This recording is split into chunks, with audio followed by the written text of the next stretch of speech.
Robert Dean has a list of credentials a mile long. He served 4 years from 1963 to 1967 at Supreme Headquarters Allied Powers, Europe, the military arm of NATO. He was an intelligence analyst with a cosmic top-secret clearance. Well, Don, it began for me in 1963 when I was assigned to the Supreme Headquarters Allied Powers in Europe. I arrived in the summer of '63 and I was assigned to the Operations Division. I was further assigned to what we call SHOC, the War Room, the Supreme Headquarters Operations Center. And at that time I was given a cosmic top-secret clearance, which was and still is the highest level of security access that NATO has. When I was assigned to the War Room, I learned that a study had been initiated in 1961, and everybody was talking about it. They were gossiping about it. And the subject was UFOs, and that intrigued me a bit. When that study was concluded in 1964 and it was published, and I was still working in the War Room at that time, I had access to this document. I had a chance to read it. And having been exposed to it, I must tell you honestly that my life has never ever quite been the same. Because I read first-hand reports, verifiable NATO military material that indicated that the UFOs were not only real, but they represented something far beyond anything I had ever imagined before. When the study was concluded in '64, they concluded that there were 4 different groups apparently coming and visiting us.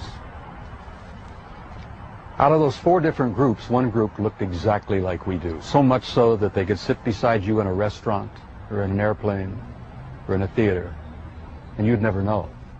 And that particular point bothered the military guys a lot. The point being that some of these people from somewhere could be walking up and down the corridors of SHAPE headquarters, or they could be walking up and down the corridors of the Pentagon. One day at lunch, a lieutenant colonel made the remark, he says, "Jesus, do you realize they could even be in the White House?" And there was a little forced laughter at that point, I remember, because a lot of us over the years have had some misgivings about the occupants of the White House. But the point I'm making is that the idea that aliens could be here in our midst bothered the military, because if you're not paranoid when you go into the service, you're certainly trained very quickly to be so. It's the nature of the military mind, I think, to be paranoid. But that was only part of the story. The SHAPE conclusions in '64 were that there were 4 groups that we knew of. They were apparently interplanetary. Some very likely were interstellar. They even concluded that some of them could be intergalactic. When I retired in 1976, many of our military people knew at that point that we were not simply dealing with visitations from people from other planets or star systems. They had concluded by '76 that some of these visitors very well might be multidimensional in their source. The evidence that we had collected and the evidence that they had repeatedly demonstrated to us, and that's no accident. It became very clear after a time that there was a program or a process of some kind underway, that they had demonstrated over and over and over again that they apparently were able to manipulate matter and time. Now, this really shook up our scientists. There are a lot of new young scientists in particle physics today who talk about multiple dimensions. There's a brilliant young professor in New York by the name of Michio Kaku, who has written a brilliant book called Hyperspace, where they talk about 10 separate dimensions. I'm not enough of a physicist to try to explain to you what a dimension is, but the idea that there could be intelligences from somewhere else, from other dimensions, coming and going into our reality.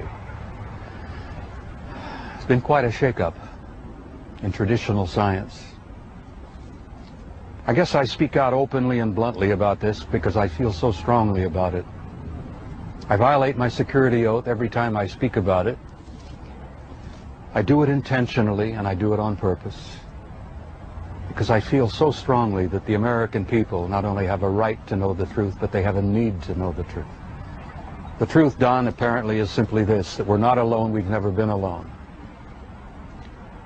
We are apparently part of an infinite universe filled with intelligent life.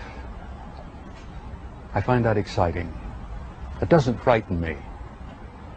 The SHAPE study concluded in '64 that if they, whoever they were malevolent or hostile, that they could have taken this planet and cleaned it up and eliminated us, turned us into dog food or whatever, a long, long time ago.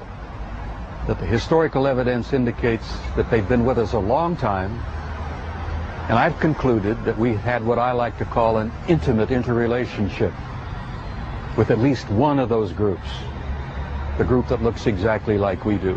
And that point is, I don't like the word alien. I don't think the term alien is appropriate at all here. I like to refer to them as family. We're related to them.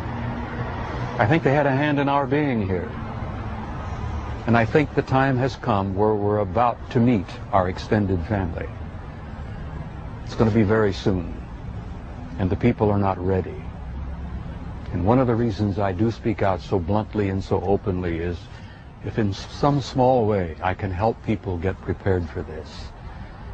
Because I believe that this reality, once we have accepted it and understood it and gone beyond the fear, will bring about an expansion of consciousness in the human race that will truly help us and prepare us to go out there and take our rightful place in that infinite community of